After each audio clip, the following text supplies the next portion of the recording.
Marcos 10, versículo de número 32.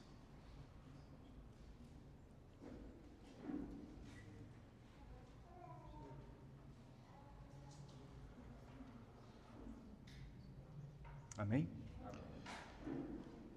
O texto diz assim: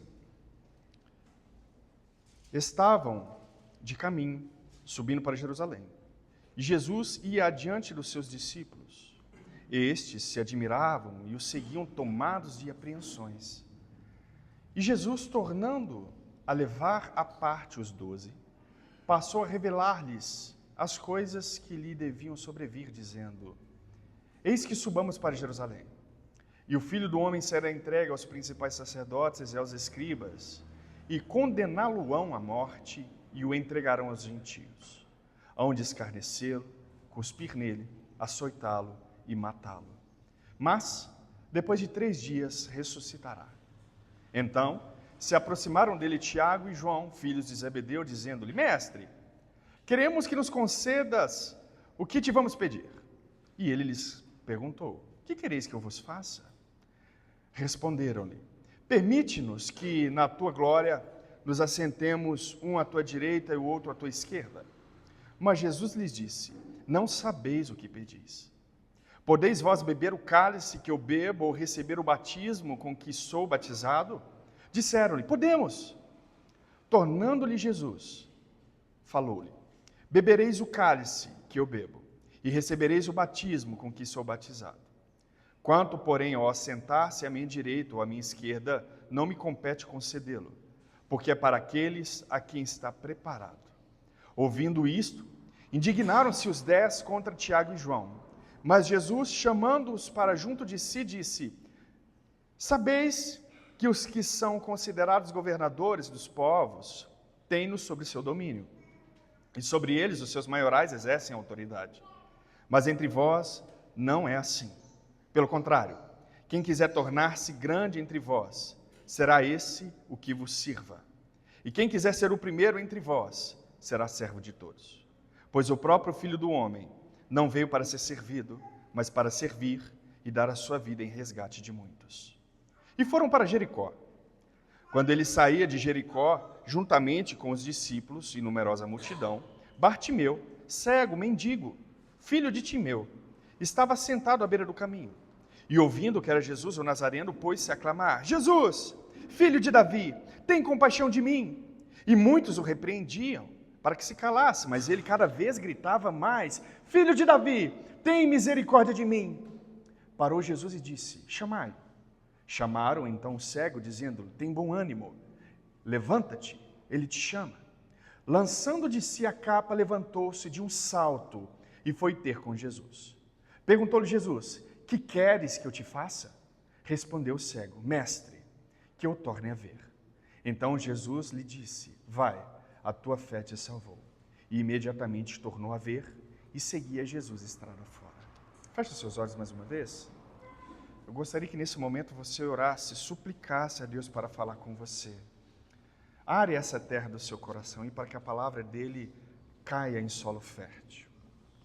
Pai, nós nos reunimos aqui, ó Deus, essa manhã exclusivamente para adorar o teu nome, mas também, ó Deus, para ouvir a tua voz. Deus, fala conosco, em nome de Jesus, teu Filho. Que o Senhor possa encher o nosso coração de fé, esperança e amor nessa manhã. Que o Senhor possa nos corrigir naquilo que nós estivermos fazendo de errado.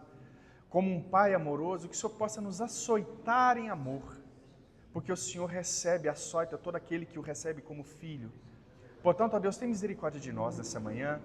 E que eu não venha ser, ó Deus, um empecilho, mas que o teu Espírito Santo possa, Deus, me usar como instrumento nessa manhã, com clareza, para que os meus irmãos possam entender a tua palavra. Portanto, tem misericórdia de nós, por honra e glória do teu nome, não por nós, mas para a exaltação e glorificação do teu nome. Nos ajude essa manhã, em nome de Jesus. Amém. Podem se assentar, meus irmãos. O tema da mensagem dessa manhã é Jesus, o Rei, o servo e o sofredor. Nós temos aqui 3 cenas. Nós lemos longos versículos aqui.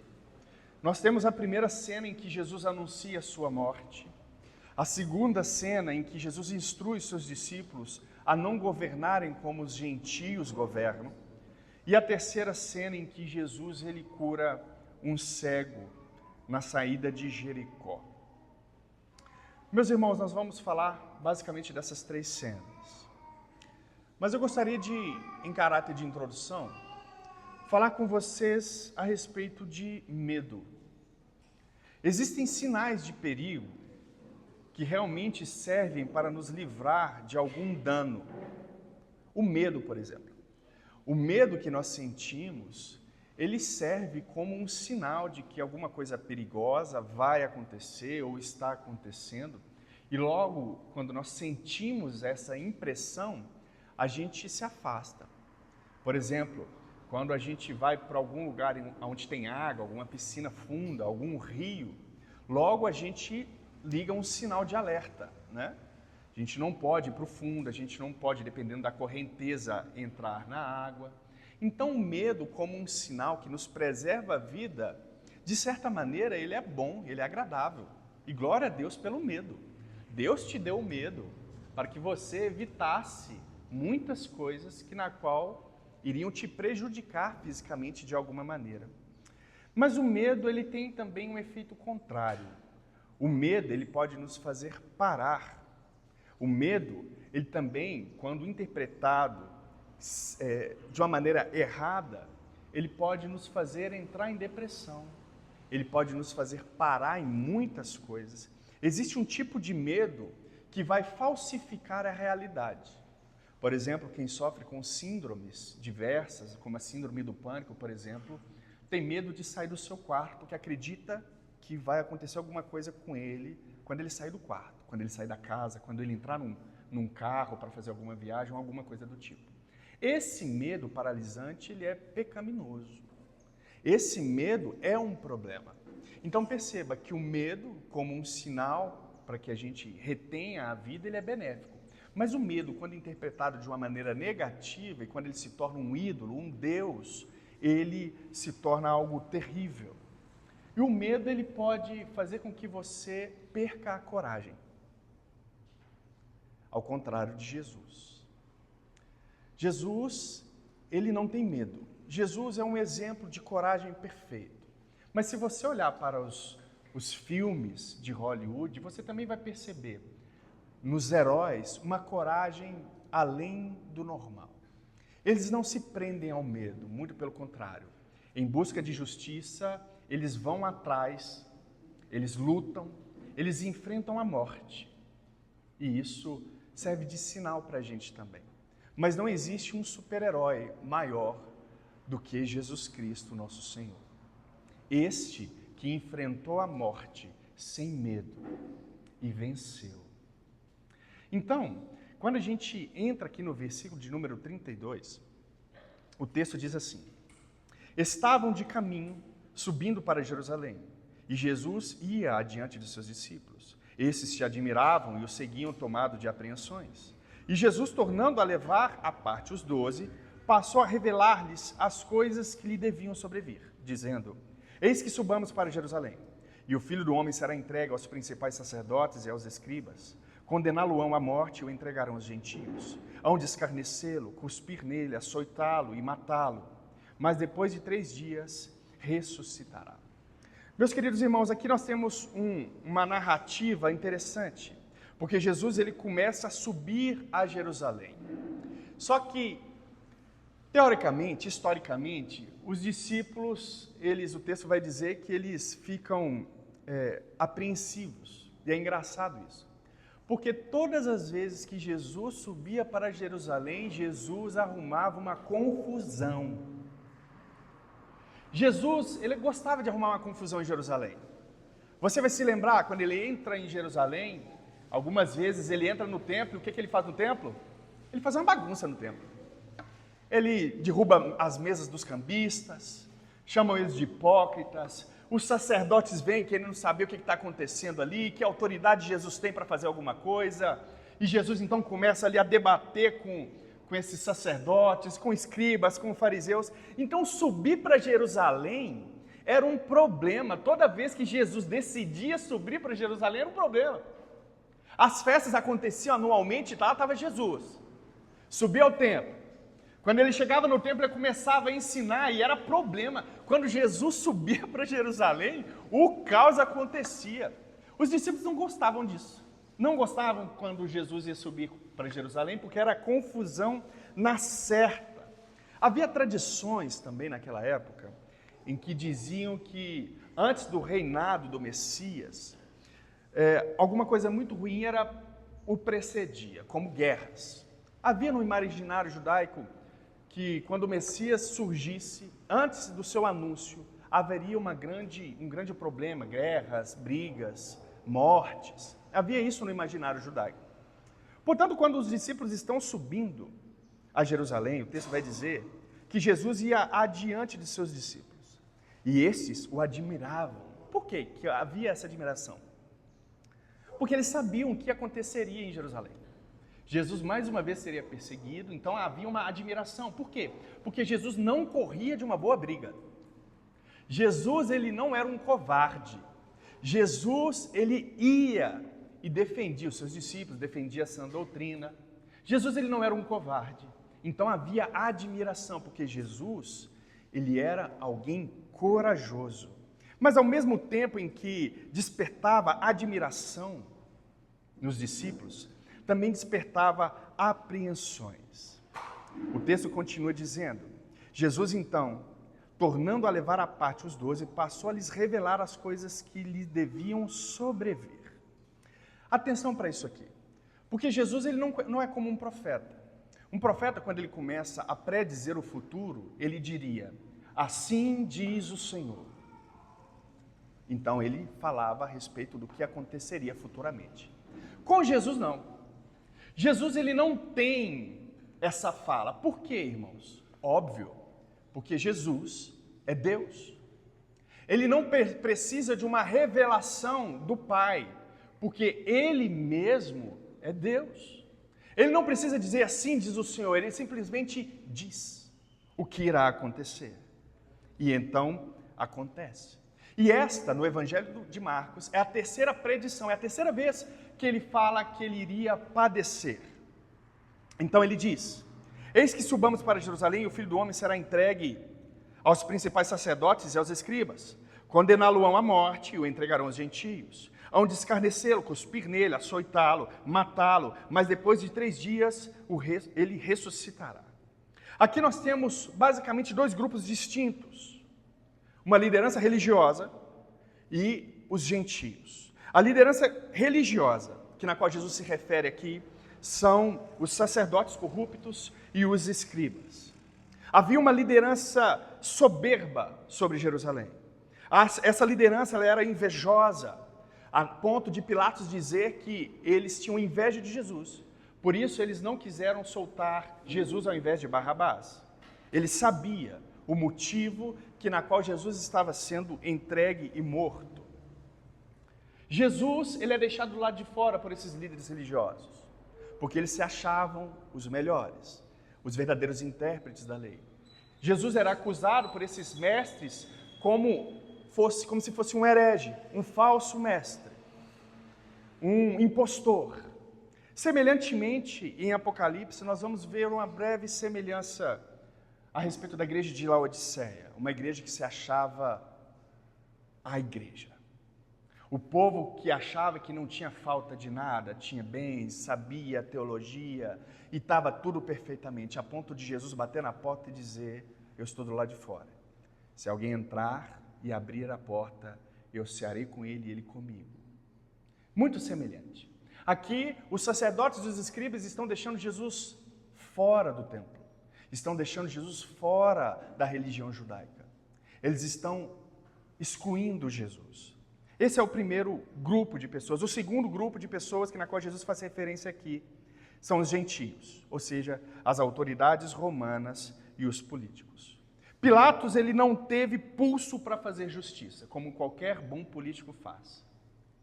Estou sendo irônico. Porque o político, ele não vai atrás da justiça. Ele quer apaziguar a multidão. Ele quer ganhar votos. Ele não está atrás de justiça, meu querido irmão. Poucos são os que estão. Portanto, aqui, mais uma vez eu digo a você, Não se apoie em grupos políticos nenhum. Não se apoie em político nenhum, meu irmão. Mais uma vez eu digo, eles não irão salvar você. Não irão. Quando o negócio apertar, o que você achar que a justiça será feita, saiba que existe uma grande multidão na qual ele quer ganhar votos. Foi isso que Pilatos fez. Ele teve medo de uma insurgência, o povo começa a gritar, ele tem medo de montim, e ele fala, então, vou lavar minhas mãos, a culpa não é minha não. É isso que o político faz, tá? Eles lavam as mãos e deixam com que o povo se vire. Cuidado com isso.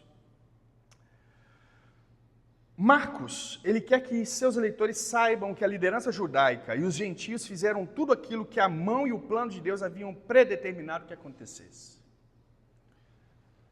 Marcos, o autor dessa carta, quer que os seus eleitores saibam que tudo o que aconteceu com Jesus aconteceu porque foi determinado por Deus. Deus escreveu a história, Deus quis que Jesus padecesse sobre a mão dos sacerdotes, escribas, e sobre a mão de um povo gentio. Atos, capítulo número 4, verso número 27, Pedro faz uma oração, e a oração diz, porque verdadeiramente se ajuntaram nessa cidade contra o teu santo servo Jesus, ao qual ungiste, Herodes e Pôncio Pilatos, com os gentios e gente de Israel.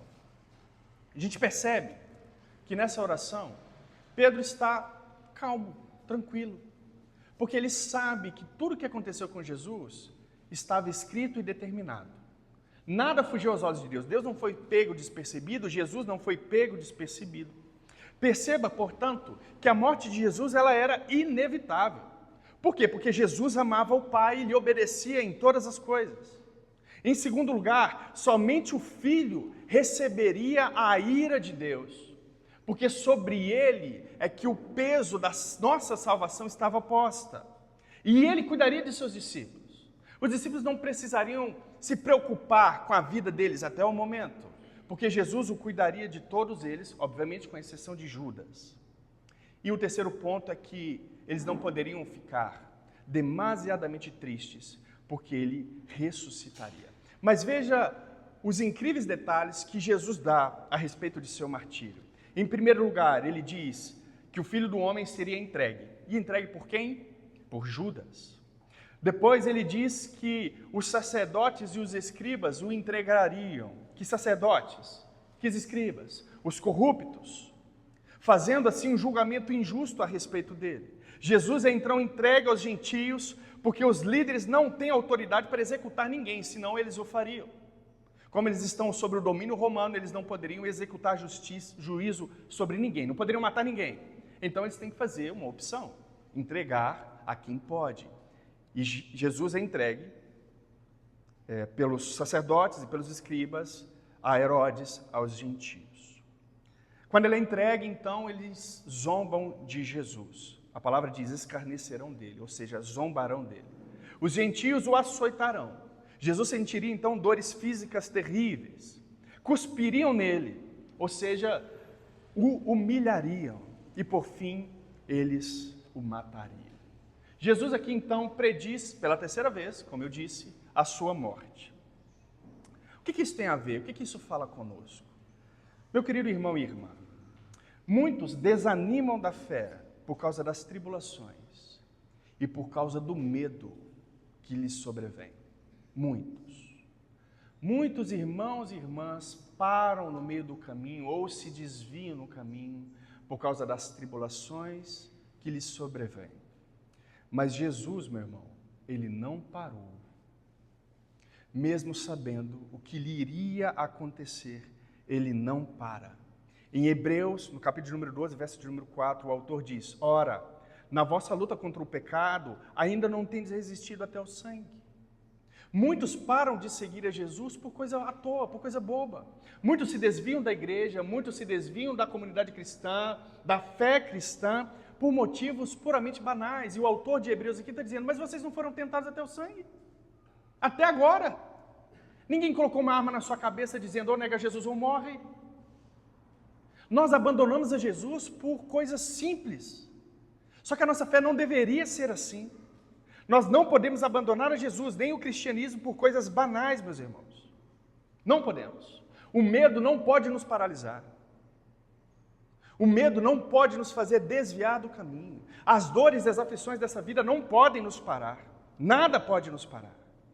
Mas existem também aqueles que acreditam que Deus ele também não está no controle das coisas. Tem gente que acredita que nós estamos entregues à nossa própria sorte. Tem muitos cristãos que lutam como se a salvação deles dependessem de sua própria força. E esses costumam ser os mais frustrados, porque eles não conseguem. Eles não conseguem ser santos como determina a lei. Então eles se frustram terrivelmente, porque eles não conseguem abandonar o pecado, porque acreditam que o esforço deles é que dará conta disso, e não é. É a graça, é a misericórdia do Senhor, através, é claro, da oração. Muitos abandonam a Deus porque acham que estão a Deus dará, como diz o ditado popular. Entram em desespero, em pânico e vivem de práticas irracionais, como, por exemplo, no caso de alguém que sofre de síndromes. Eles acham que vão poder salvar a própria vida, que vão poder cuidar de si mesmos de uma maneira completa, e não vai.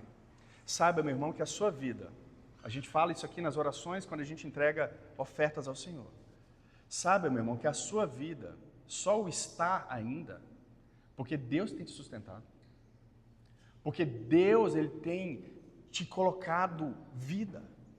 Você só acorda de manhã porque Deus quis que você acordasse. Você só respira porque Deus quis. Então viver uma vida fora de Deus é irracional, é um absurdo. Porque você e eu, nós estamos no mundo dele, criado por ele. Nós nos alimentamos da comida e do alimento que ele faz crescer, porque a chuva ele faz cair. Tudo que acontece conosco é por graça, não é por merecimento nem esforço próprio. Não dá, meu irmão, não dá para você cuidar de si mesmo. Atenção, pai, por mais que você seja responsável por cuidar dos seus filhos, você não pode cuidar dos seus filhos. Se Deus não guardar a cidade, em vão trabalham os vigias. Se Deus não edificar a cidade, em vão trabalham os construtores. Você tem a responsabilidade, mas saiba que você não tem a força para guardar. Só Deus o tem. Então Jesus aqui, ele vai muito tranquilamente na missão, entre aspas, tá? Ele não tem problema com a missão. Ele sabe que vai morrer, mas ele sabe que vai fazer o que vai fazer, porque Deus está com ele. Porque Deus o mandou, é a missão. E a missão, às vezes, meu irmão, vai requerer de você sacrifícios. Às vezes você vai chorar mesmo. Às vezes vai doer mesmo. Mas sabe, isso tudo está escrito. Isso tudo está escrito. Não tenha medo. Deus sabe o que está acontecendo com você.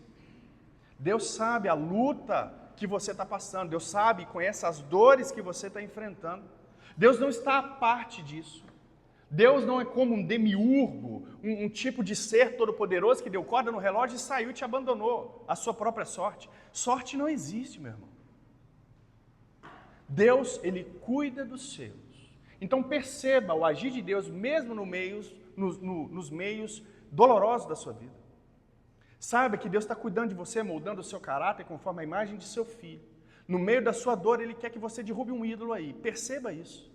Faça um exame, um autoexame. Às vezes você acha que você é boa demais ou bom demais.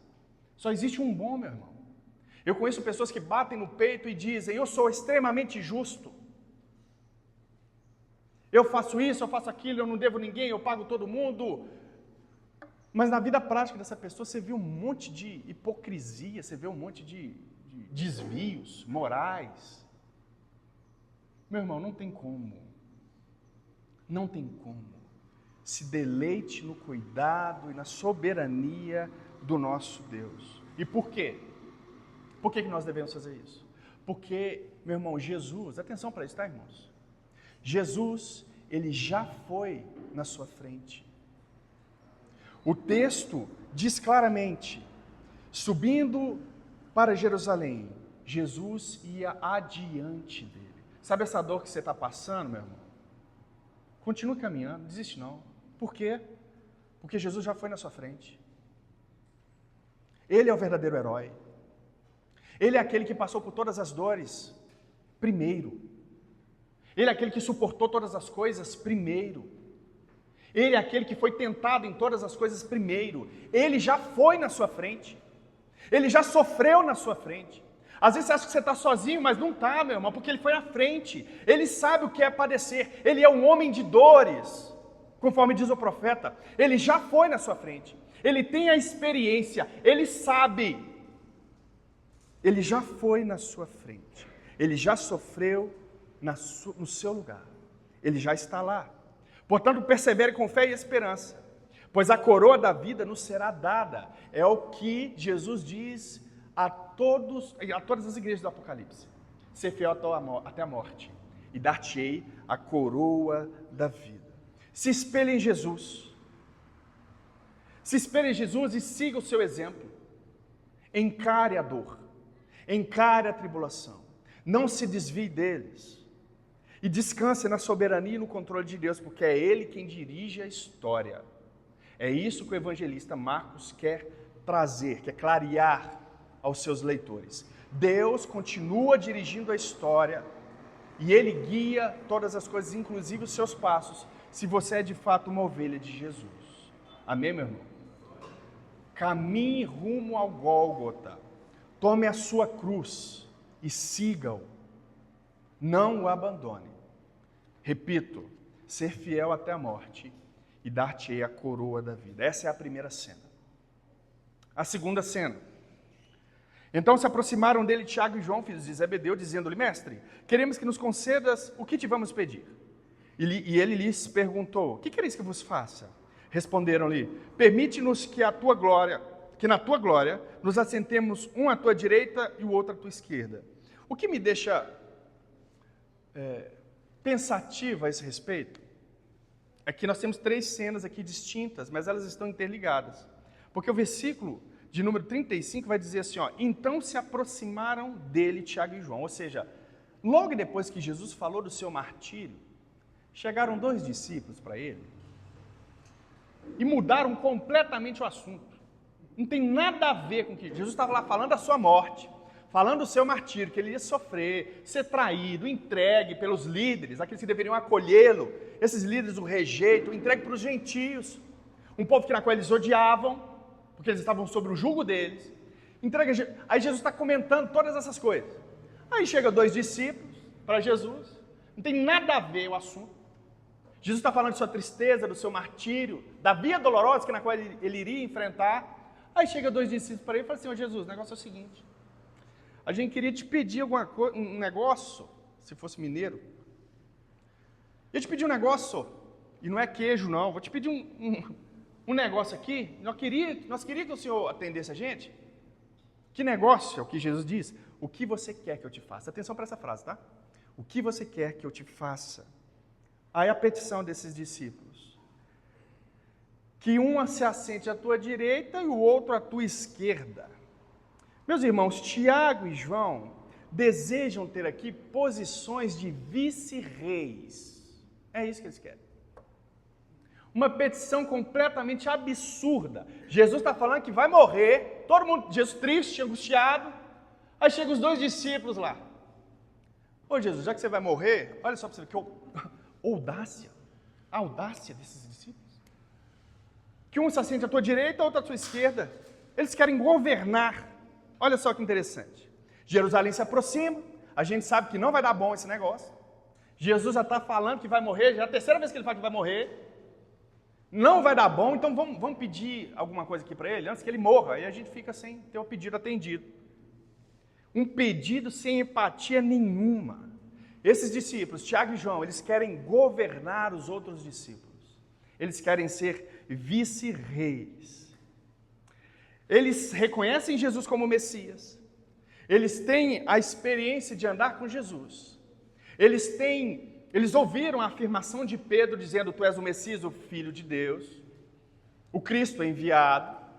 Eles tiveram a experiência de ver Jesus transfigurado, tiveram a experiência de ver Jesus levantando o morto, curando enfermidades, dando vista a cegos, levantando coxos, expulsando demônios. Eles tiveram todas essas experiências.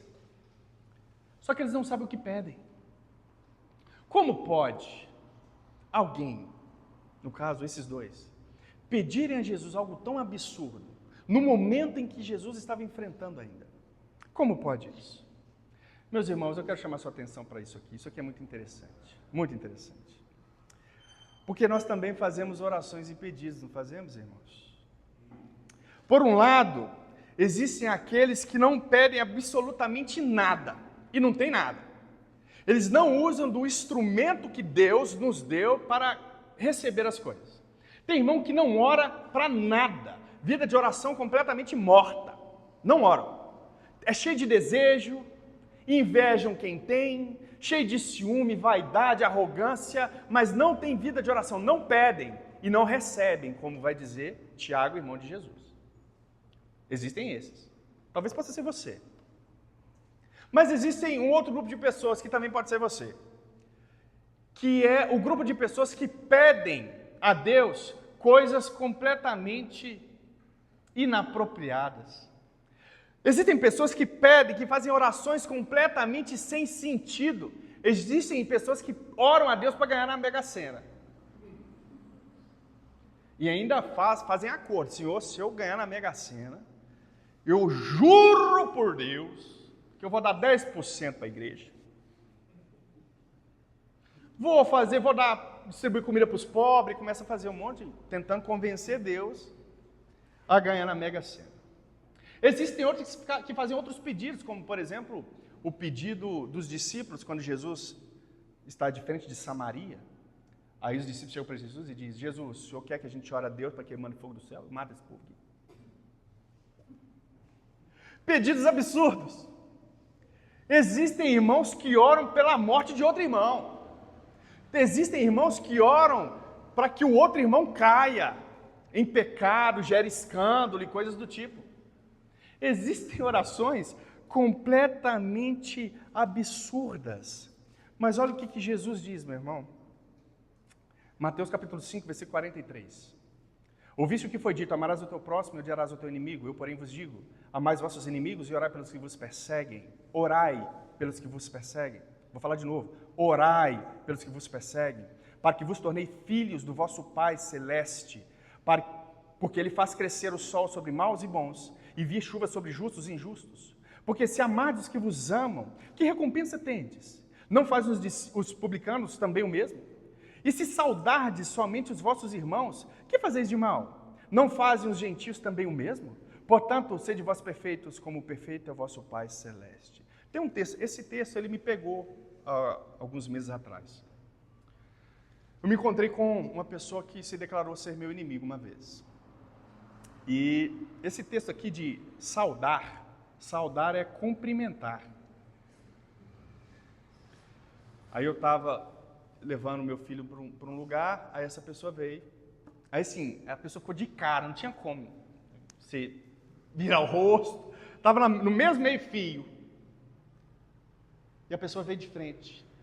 Aí eu olhei assim, dei um sorrisinho, meio hipócrita, porque o meu coração estava... Aí a pessoa se aproximou, eu estendi a minha mão e cumprimentei. Fiquei pensando nisso, sabe? Falei, poxa vida, esse cara já falou de mim uma porção de vezes. E eu cumprimentei esse camarada ainda. Aí esse texto me veio à memória, sabe? Falei assim, eu fui hipócrita, eu não queria cumprimentar esse cara, acabei cumprimentando ali na força do hábito, enfim. Mas na verdade, irmãos, o que nós somos chamados a fazer, de maneira intencional e consciente, não da maneira como eu fiz. Eu não pensei na hora, né, nesse versículo, não me veio à memória, mas depois eu fiquei meditando a respeito e esse texto me saltou à memória. Porque na verdade é isso mesmo que Jesus quer que você faça. Os discípulos fizeram uma oração: eu quero dominar sobre os outros, eu quero ser vice-rei. Um senta à sua direita, o outro à sua esquerda. Só que Jesus não quer que você ore assim, não. Jesus não quer que você faça esse tipo de petição, não. Ele quer que você faça esse tipo de petição aqui, ó. Orem por aqueles que vos perseguem. É isso. Cumprimente, saúdem aqueles que vos falam mal. Por que nós devemos fazer isso? Segundo Jesus, porque assim vocês serão semelhantes a mim. Assim vocês serão semelhantes ao vosso Deus. Porque o que Deus faz? Deus faz raiar o sol sobre justos e injustos e fazer a chuva cair sobre justos e injustos. Aquela pessoa injusta, mas abençoe ela, porque fazendo assim você será como o seu pai. Deus o Pai. É isso. A oração, ela revela o que a gente mais deseja. O que esses discípulos tinham no coração?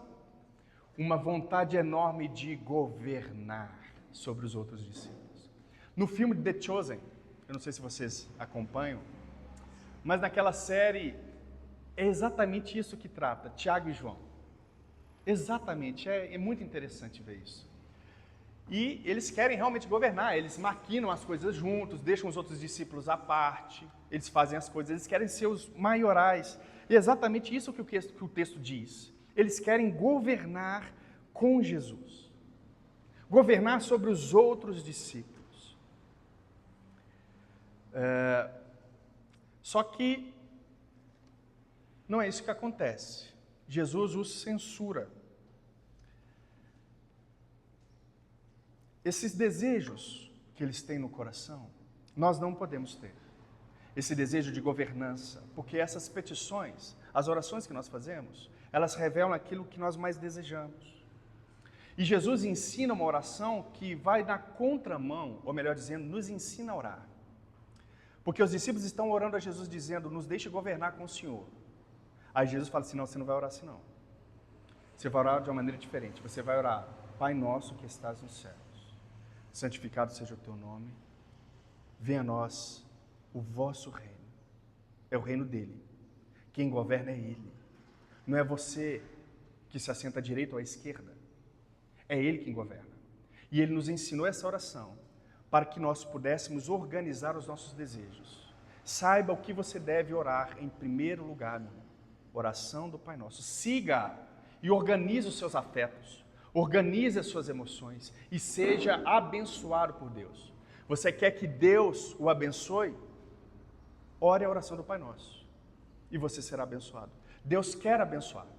O braço dele não está encolhido, os seus ouvidos não estão tapados. A partir do momento que você se disciplinar a orar a oração do Pai Nosso, você vai receber as dádivas de Deus, porque Ele quer abençoar.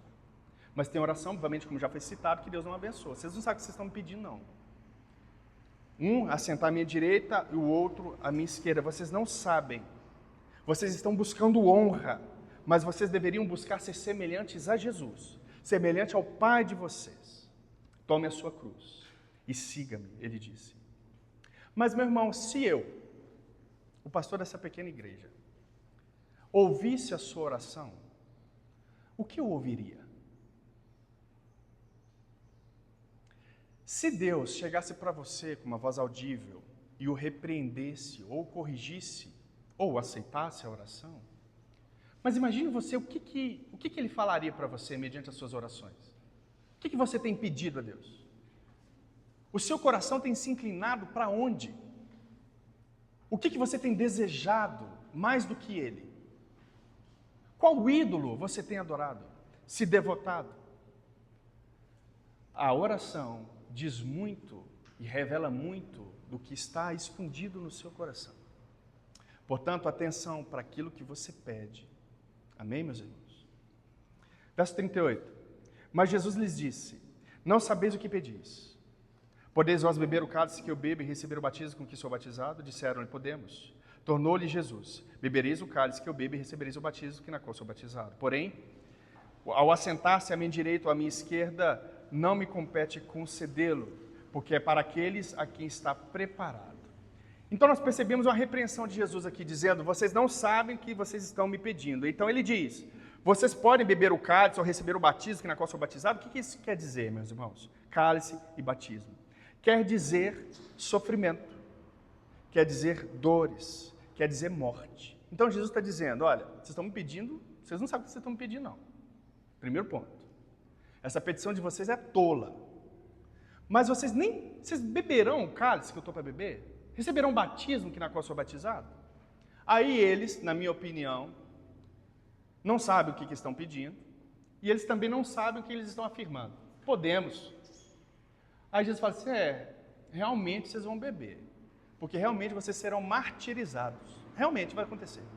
Mas o assentar-se à minha direita ou à minha esquerda não compete a mim concedê-lo. Somente para aqueles na qual o meu Pai já reservou, já tem lugar reservado. Mas atenção para isso. Essa reserva na qual Deus faz aos lugares de honra, ela não é baseada no mérito. Não é pelo que você faz, ou pelo que você pede, na qual você vai sentar mais perto ou mais longe de Jesus. Ou se você vai governar mais perto ou mais longe dele. A questão não é essa. A questão é que os lugares estão reservados pela graça de Deus e pela sua vontade. Não cabe a nós fazer esse tipo de pedido. Não cabe a nós seguir o absurdo dessa petição. Isso está além, não compete a nós esse tipo de coisa, esse tipo de petição. E é isso que Jesus faz. Agora, se tratando de domínio, porque é isso que os discípulos querem ao serem repreendidos, o mundo, ele usa dessa autoridade, desse domínio.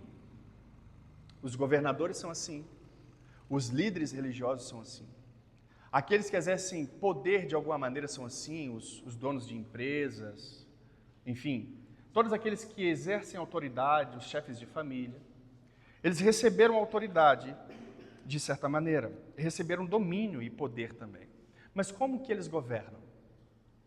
Jesus diz como eles governam de uma maneira errada, eles governam de uma maneira diabólica, opressiva. Obviamente não todos, mas a sua grande maioria faz isso. A igreja, ela governa assim também, algumas igrejas governam assim.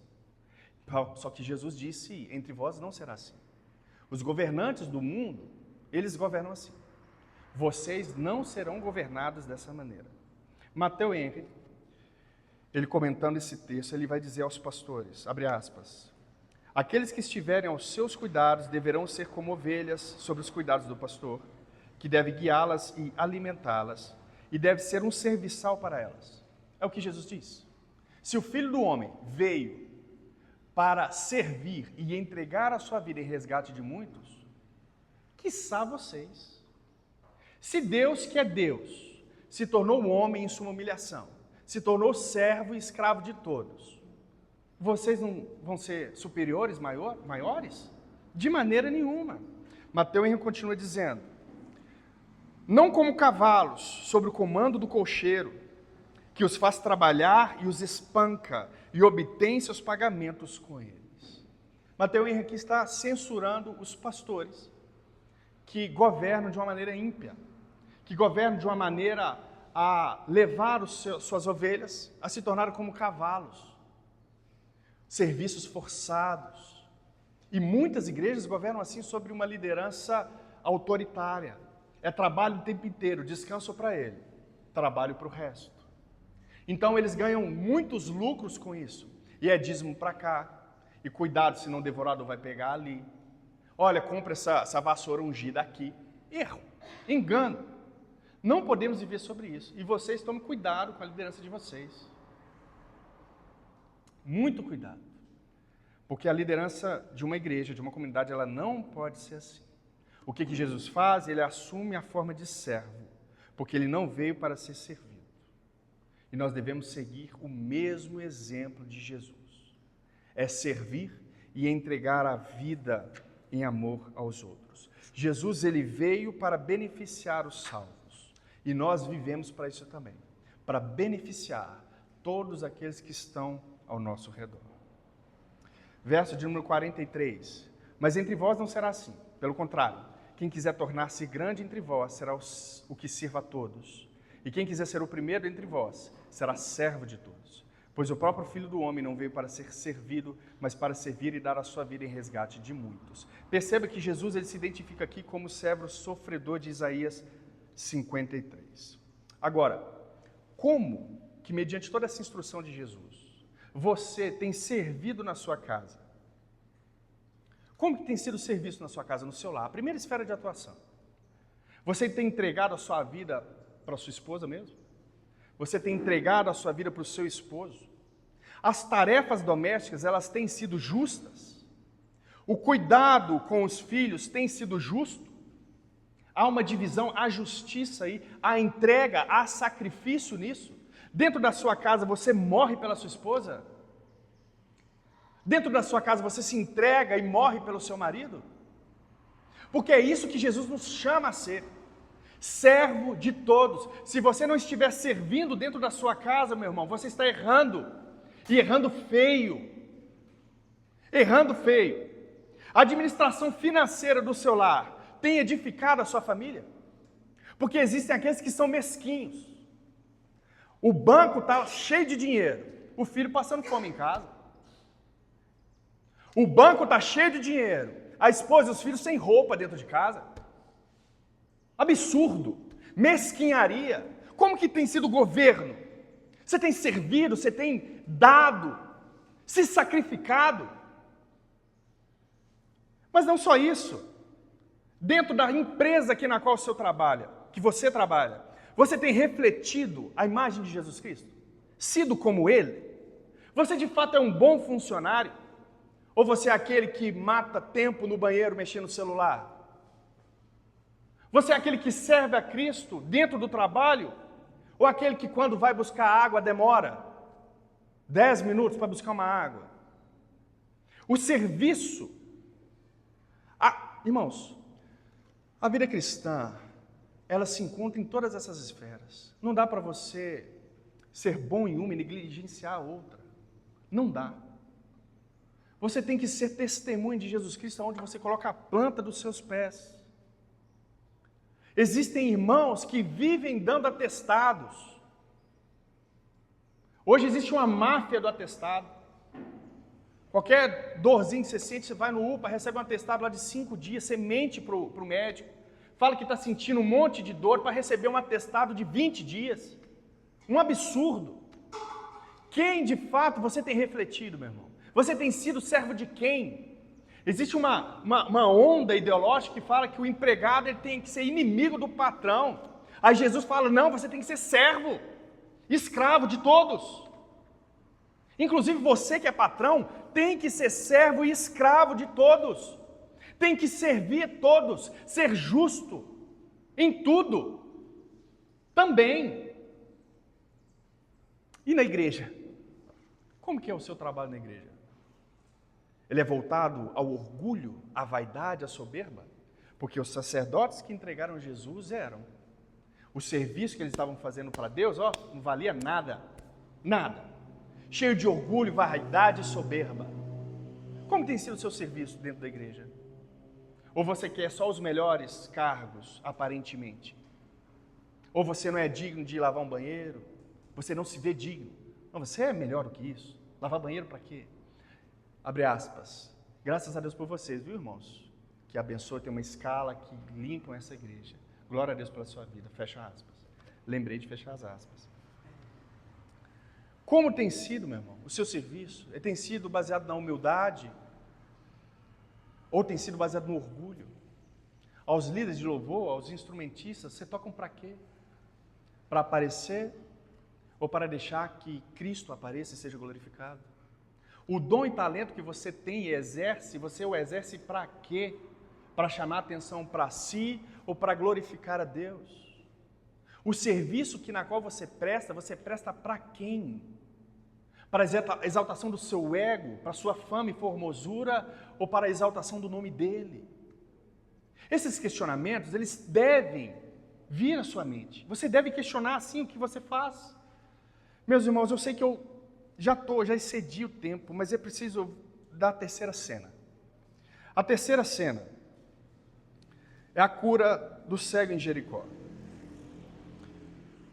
Jesus está passando, atravessa Jericó, e um cego então percebe que Jesus está ali por causa de um murmúrio que ele ouve, então ele começa a clamar, aos gritos: Jesus, filho de Davi, tem compaixão de mim. Então ele encontra um primeiro empecilho. A multidão chega para ele e diz: fique quieto, não atrapalhe o mestre. Atenção, Jesus está subindo para Jerusalém.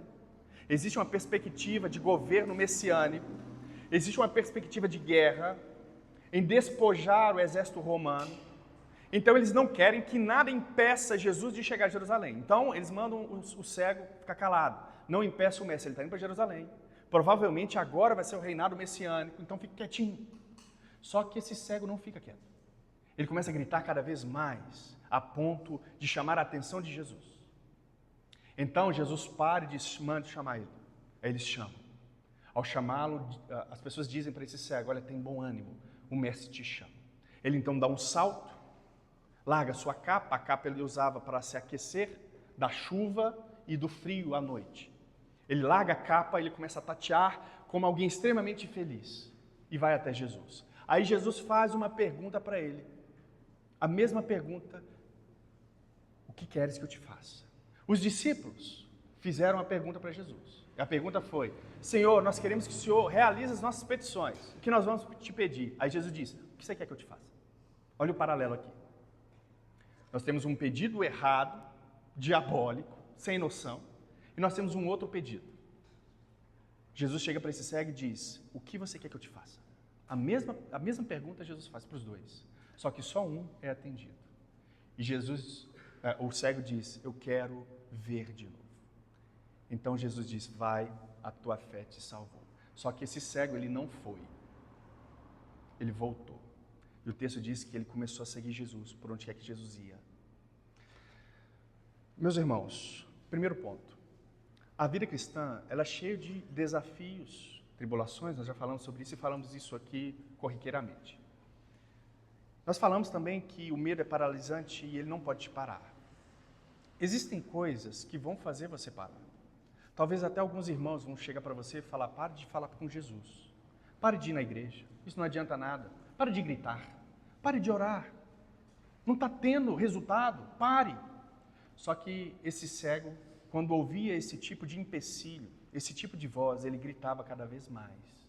Deixa eu te dizer uma coisa, meu irmão. Não deixe que nada te pare na oração. Grite mais alto. Está doendo, meu irmão?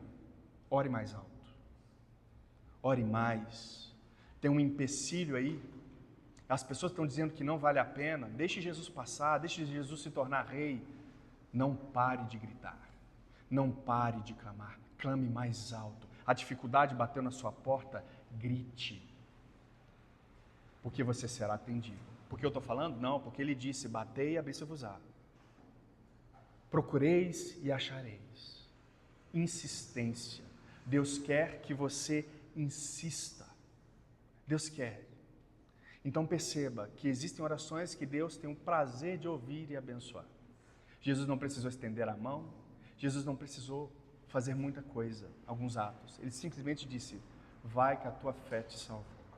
Meu irmão, a fé do tamanho de um grão de mostarda é suficiente para mover montanhas. Tenha fé, esperança e amor. Amém? Fique de pé.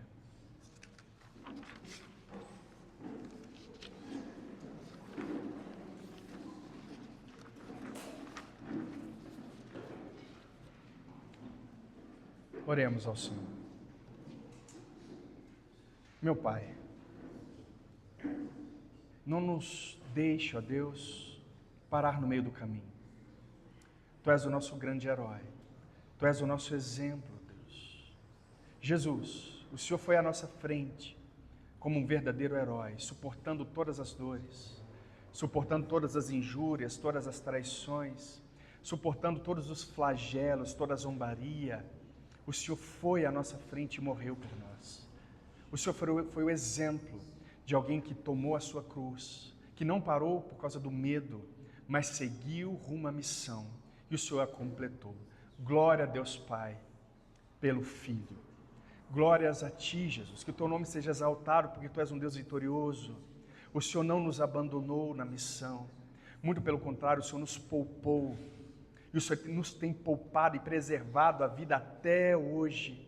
E nós somos gratos ao Senhor por isso. Nos ajude, ó Deus, a tomar essa cruz, sem medo, mas com coragem, e seguir rumo ao martírio também, em nome de Jesus. Não nos deixe, ó Deus, fazer petições loucas.